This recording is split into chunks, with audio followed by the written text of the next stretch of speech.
près de 700 personnes venues de divers horizons, ayant une histoire commune et des affinités naturelles évidentes, ont revisité leur passé et ont scruté leur présent pour en déceler les hauts et les bas, les crises et les coupures, en vue de baliser le chemin de leur avenir commun, avenir qu'ils veulent radieux, plein d'espoir et de promesses.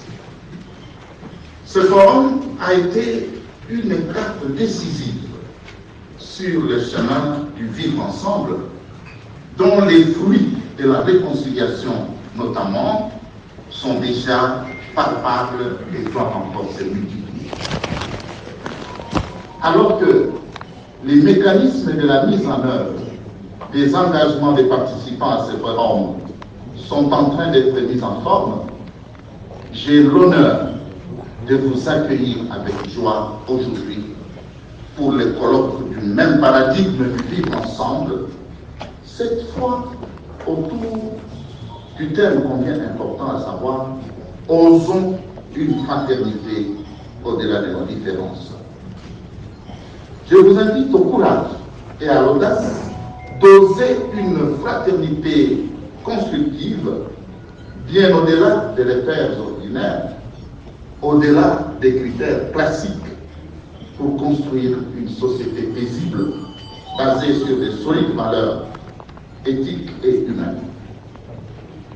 Afin de comprendre l'essence et l'importance de ce thème, il nous faut absolument prendre conscience de deux réalités. La première réalité est une évidence. Nous sommes une société pluraliste, cosmopolite, une mosaïque de cultures, d'ethnies, de races même et de mentalités. En témoigne d'une part la présence ici de plusieurs nationalités, à savoir congolaises, zambiennes, somaliennes, kenyanes, tanzaniennes, indiennes, sud-africaines, pakistanaises et j'en passe. Nos origines régionales et ethniques, elles-mêmes de nous autres Congolais, au sein de notre pays, sont elles aussi diverses. En témoigne aussi la diversité des participants à ce colloque, membres des partis et des groupements politiques, membres des associations socio-culturelles, membres des différentes organisations sociales, représentants des institutions étatiques et privées, des élus du peuple, des agents de l'État, des chefs de confessions religieuses et des mouvements sociaux, des jeunes de différentes tendances, des cadres d'entreprise, des agents de sécurité, des motards, ah oui, ils sont parmi nous, des supporters, n'est-ce pas, supporters, oui, d'équipes rivales de football, ils sont parmi nous. Nous appartenons à cette société plurielle de par sa vocation économique et de par sa position stratégique par rapport aux autres provinces de la terre du Congo et en particulier par rapport à l'Afrique australe. Dans cet univers pluriel et polymorphique, nous sommes des acteurs d'un brassage de cultures. Et nous évoluons dans une culture non pas monolithique, unique, mais par la force des choses, une culture métissée, qui s'enrichit chaque jour au gré de la mobilité humaine que nous imposent les circonstances de la vie, ailleurs et ici. Il faut bien voir les choses en face. Le destin de notre société n'est pas entre les mains d'une personne ou d'une infime poignée de personnes. Au contraire, ce destin est entre les mains de chacun et de chacune. Il est plus précisément entre les mains de nous tous réunis. On ne le dira jamais assez. Dans cet ensemble aux multiples visages, chacun et chacune de nous, nous avons un rôle à jouer, certain et de manière décisive. Notre société a besoin de ce rôle pour se construire, s'édifier ce mouvement. Il suffit pour s'en convaincre de réaliser à quel point le boulanger a besoin du porte-monnaie, le maçon du charpentier, le motard du fonctionnaire de l'État. Je ne peux pas m'inviter le fonctionnaire de l'État pour dire que c'est ceux qui prennent le moto, ou de l'infirmier, le vendeur a besoin de l'acheteur, l'investisseur a besoin du simple citoyen, l'autochtone a besoin de l'expatrié, etc. Dans ce qu'il fait, chacun ou chacune de nous est important pour l'autre, pour les autres, et vice-versa. Cette complémentarité est une caractéristique importante de notre société et aussi plus une richesse indéniable. Dans son encyclique Fratelli Tutti sur la fraternité et l'amitié sociale, encyclique que je vous invite à lire et à méditer, le pape François a eu raison de dire ceci, qui me semble très beau. Je cite: mais je ne peux pas réduire ma vie à la relation avec un petit groupe, pas même à ma propre famille, car il est impossible de me comprendre sans un réseau de relations plus large. Non seulement mon réseau actuel, mais aussi celui qui me précède et me façonne tout au long de ma vie. Ma relation avec une personne que j'apprécie ne peut pas me connaître que cette personne ne vit pas seulement à cause de ses liens avec moi, ni que moi, je ne vis pas uniquement en référence à elle.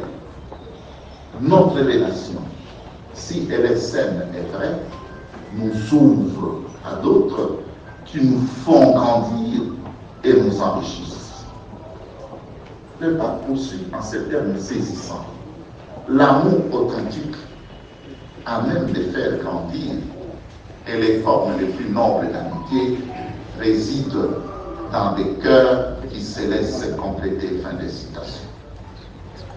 Les mots du chef spirituel de l'Église catholique sont si clairs qu'ils n'ont pas besoin d'être commentés. Les relations qui nous lient nous font grandir et nous enrichissent. Nous sommes condamnés à être et à vivre ensemble, en nous efforçant de créer l'harmonie et la cohésion sociale dans le respect mutuel de ce qui nous différencie. C'est pas beau ça? La deuxième réalité qu'il faut prendre en compte est que, au-delà des apparences, au-delà du calme à première vue manifeste de notre espace vital, nous sommes une société de fragilité, une société qui couvre des tensions. Elles sont latentes, certes, mais prêtes à flamber à tout moment. Tensions relationnelles et fraternelles capables de nous surprendre et de devenir incontrôlables. En voici quelques-uns des éléments. Premier élément, la pauvreté. C'est une bombe à retardement. Les inégalités sociales ingèrent le conflit. Tu peux dire mieux. Deuxième élément, l'insécurité. Surtout dans les grandes villes, particulièrement à Lubumbashi, est un fléau qui met notre société en danger. Troisièmement, le chômage. C'est un masque des conflits sociaux insoupçonnés. Quand le nombre de chômeurs devient très grand, la société court les risques de l'insécurité. Quatrièmement, les frustrations, surtout de nature politique ou sociale. Ces frustrations ne sont pas une garantie pour la paix durable. Cinquièmement, le repli identitaire, le banditisme, l'ethnicisme et le tribalisme, ce sont des fléaux à décrypter avec une lucidité critique. Sixièmement, l'intolérance, surtout entre militants des partis politiques de tendance opposée. Et parfois, faisant partie d'une même famille, politique du moins, et entre familles politiques. Intolérance entre groupes ethniques, c'est une menace à la paix sociale. On le sait, cette intolérance a surtout élu domicile dans les attitudes et les cultures et dans les réseaux sociaux que nous disons tous. Ensuite, il y a l'existence des stéréotypes liés aux différentes ethnies, aux diverses catégories de personnes. Ça exprime malaise. Oh, les gens de telle ethnie sont comme ça. On pose la question, c'est tout le monde ou bien quelques ethnies. Telle autre ethnie, ils sont légers dans les mœurs. Ou bien les gens qui mangent tel gibier, ils sont comme ceci, comme ça. On peut signaler également la montée des attaques aux personnes ou aux groupes de personnes, entre autres dans les réseaux sociaux. C'est synonyme de quoi. Les réseaux sociaux sont devenus un lieu où s'expriment beaucoup de choses. Il y a également des discours de la haine ou incitation à la violence, principalement dans les milieux d'exploitation minière et ailleurs. Ça dissimule les conflits là. J'ai entendu quelque chose de grave. Je pense qu'il y a 2 jours. Oubaoué. Ce sont des choses qui sont indignes de notre civilisation. Mais on les entend. La distance, un autre élément, la distance est de plus en plus grande entre gouvernement et gouvernement. Il ne faut pas se voiler la face pour le constater. Cette distance s'illustre par la critique généralisée des gouvernements et se cache très souvent derrière l'humour qu'on trouve dans, encore une fois, les réseaux sociaux, sans fouillant les sarcasmes et les satires que cet humour masque sont l'expression à tout prendre des malaises à peine d'ici. Enfin, il y a la stigmatisation et l'étiquetage de certaines personnes. La stigmatisation et la violence verbale aussi, que véhiculent certaines attitudes, ça ne sécurise personne dans notre société. Tout compte fait, tout cela révèle une crise indéniable de fraternité. Chers participants, ces quelques aspects non exhaustifs de notre société ont des conséquences inévitables dans plusieurs secteurs de notre vie. Ces conséquences auxquelles nous ne pensons pas souvent ternissent notre image et celle de notre société.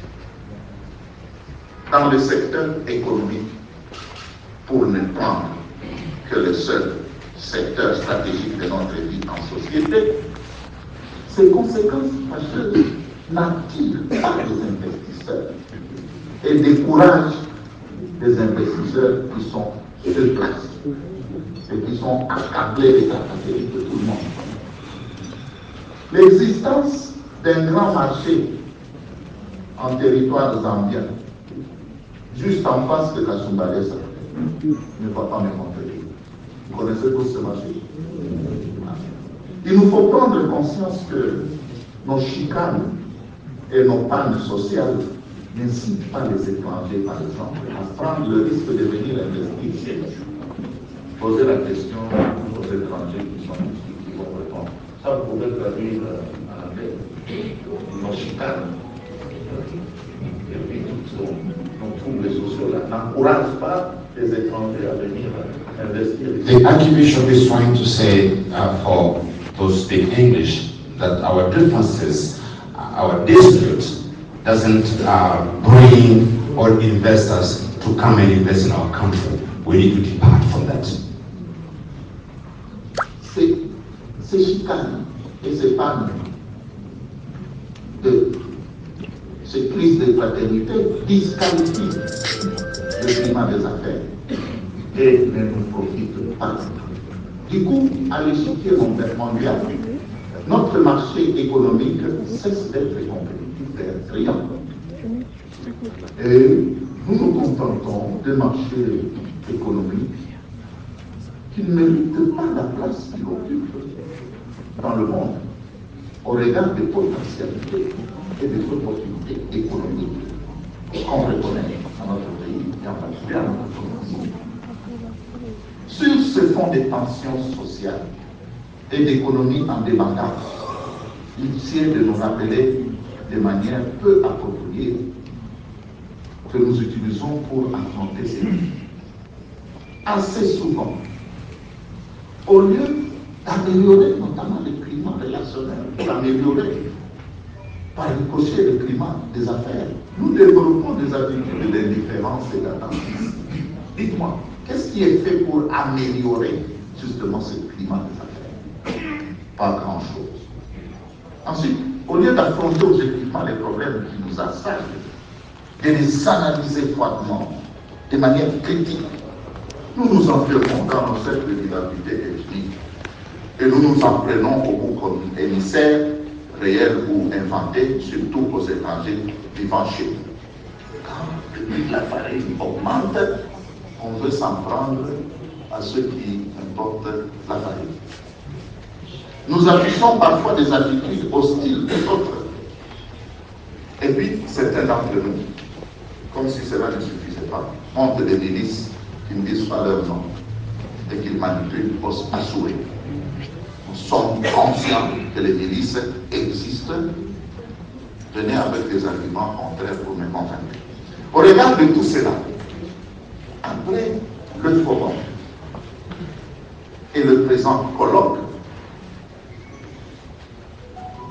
qui s'efforce, n'est-ce pas, nous nous efforçons pour notre part de promouvoir la dynamique du vivre ensemble en vue de construire une société de paix, de la cohabitation pacifique, de la concorde et finalement du développement intégral, où la cohésion sociale permet à chaque habitant de notre espace vital de s'épanouir paisiblement, se sentir en sécurité, jouir de ses droits et libertés, se livrer à ses occupations quotidiennes sans trop d'inquiétude. Nous souhaitons édifier ensemble une société où chacun de nous prend part à la construction de l'harmonie et façonne les destins communs sans être obligé de relier, bien sûr, sa propre identité. Bâtir une telle société n'est pas, à mon avis, une utopie. Bâtir une telle société est bien possible ici chez nous, à condition, bien entendu, de nous engager sur le chemin du vivre ensemble, d'être ensemble et d'agir ensemble, voire de faire ensemble, dans l'acceptation mutuelle, l'estime des uns des autres, la tolérance, le respect de nos différences. Dans cette perspective, ce colloque est un espace pour discuter, échanger, partager les idées avec les autres vivant dans le même espace que nous, même ceux qui pensent différemment et avec qui nous ne sommes pas toujours d'accord. Ce colloque est une rencontre de fraternité plurielle, non pas pour nous empoigner comme les Romains d'antan, mais pour nous enrichir mutuellement, nous apprécier les uns les autres, nous compléter, et ce, pour le bien de notre société. J'aimerais qu'un frère, par exemple, du TTRP, puisse dire, non, tel frère de l'Union sacrée a raison de dire que nous passons le temps dans des querelles qui ne profitent pas de notre société. Sur ce point, vous avez raison. Qu'un frère, n'est-ce pas, de l'UDPS aussi, puisse dire, écoutez, je pense que notre bilan peut être discutable pour telle autre raison, et convaincre les autres. En effet, pour moi, le vivre ensemble est un itinéraire qui s'impose à nous, dans la mesure où il milite pour la promotion des valeurs, où chacun et chacune de nous trouve son compte. Le respect mutuel. Quand j'entends même nos députés, parce qu'ils sont ici, et je les salue respectueusement, Parfois, je me pose la question, moi je suis le débat à la télé, je me dis, mais est-ce qu'ils savent que c'est des millions de Congolais qui les suivent? Le choix des mots, le choix des attitudes témoigne parfois de l'enfantillage politique. Il faut la solidarité. Il faut la recherche collective de l'harmonie, le respect des choix des autres, la complémentarité, le respect des convictions des autres, la participation de tous et de tout à la construction de la société. Les choix communs, des priorités, l'entraide, la réciprocité, l'ouverture aux autres, l'estime des autres. Il y a des tribus qui ont cessé de s'apprécier. La paix, l'harmonie, l'empathie, ainsi de suite. Mesurons d'une part les conséquences néfastes de la montée exponentielle ces derniers mois des tensions sociales entre certaines ethnies vivant dans notre espace vital, à la lumière d'une lecture des signes de temps et surtout à l'approche des enjeux électoraux de 2023, pardon. Ah, ce n'est pas par hasard que je me suis trompé, parce que encore que tout savoir qu'il y a cette élection. D'autre part, soucieux du bien-être de la population que tous nous constituons, en vue de prévenir, je vous ai renvoyé dans le passé pour exprimer l'esprit d'outil, en vue de prévenir les éventuels conflits entre groupes sociaux. L'archidiocèse de Lubumbashi propose donc cet itinéraire de vivre ensemble comme leitmotiv vital et option fondamentale de l'existence humaine dans notre société.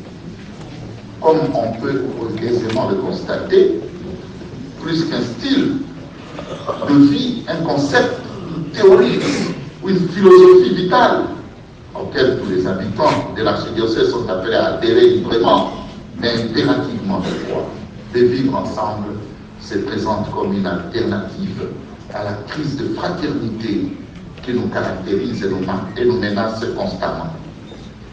Ces valeurs ont une force de vie susceptible de nous aider à construire ensemble une société où règne la cohésion, l'unité dans la diversité, la concorde et bien entendu le développement. Toutefois, je ne suis pas naïf. Je suis bien conscient que c'est un travail sur chacun de nous, sur nos égoïsmes, notre orgueil, nos aspirations individuelles et nos appartenances ethniques, idéologiques, politiques ou religieuses.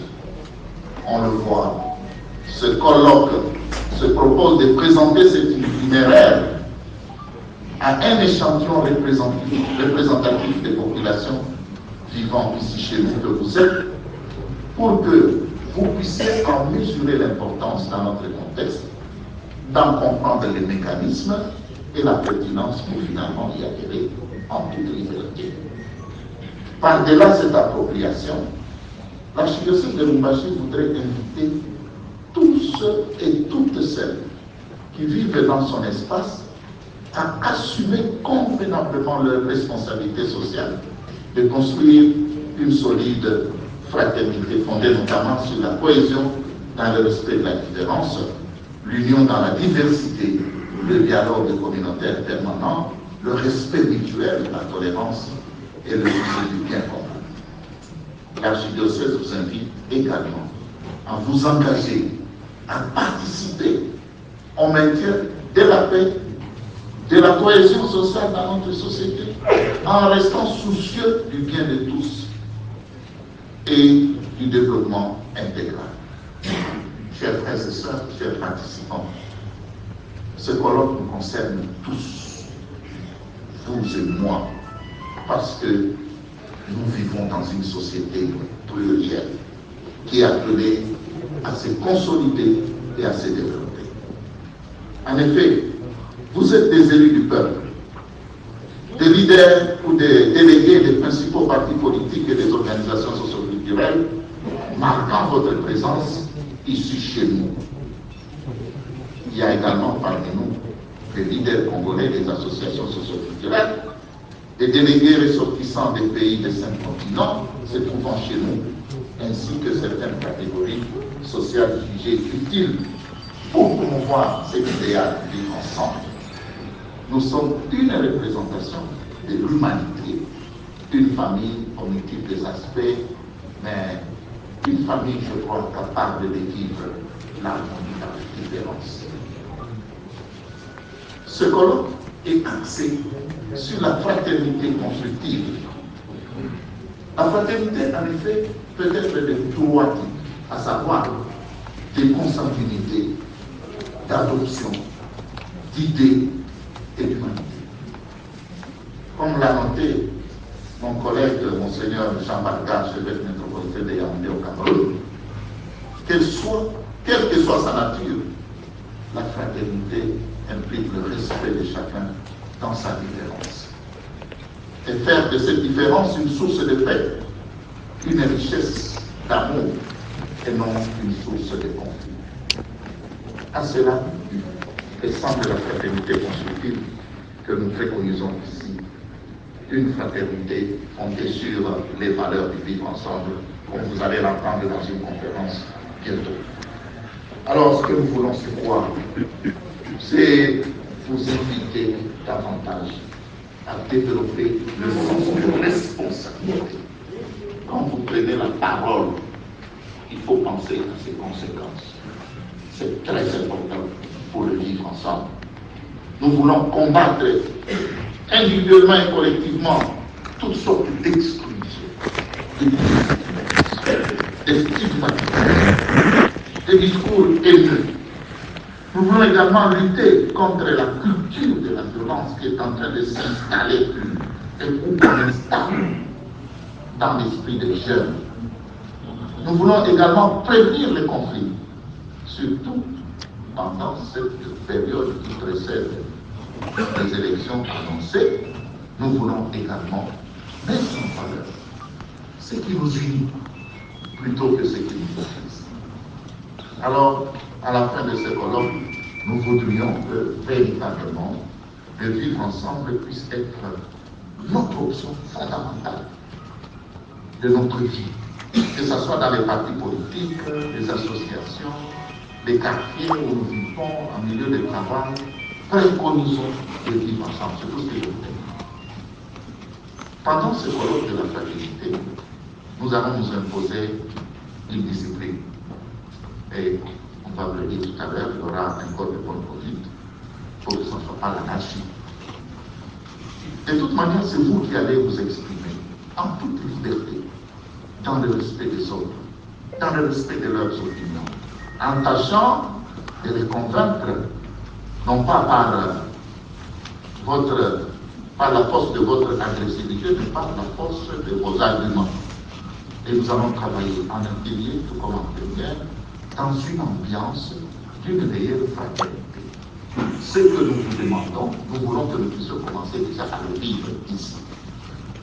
Je voudrais porter à votre connaissance, comme vous l'avez constaté tout à l'heure, que notre colloque est honoré par la présence de la Cinco ici, représentée valablement par Monseigneur Donatien Cholet, et je vous prie d'applaudir chaleureusement.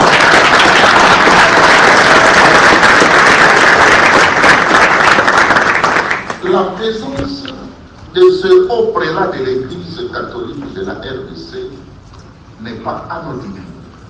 Elle témoigne de l'intérêt que l'Église accorde à ce genre d'exercice.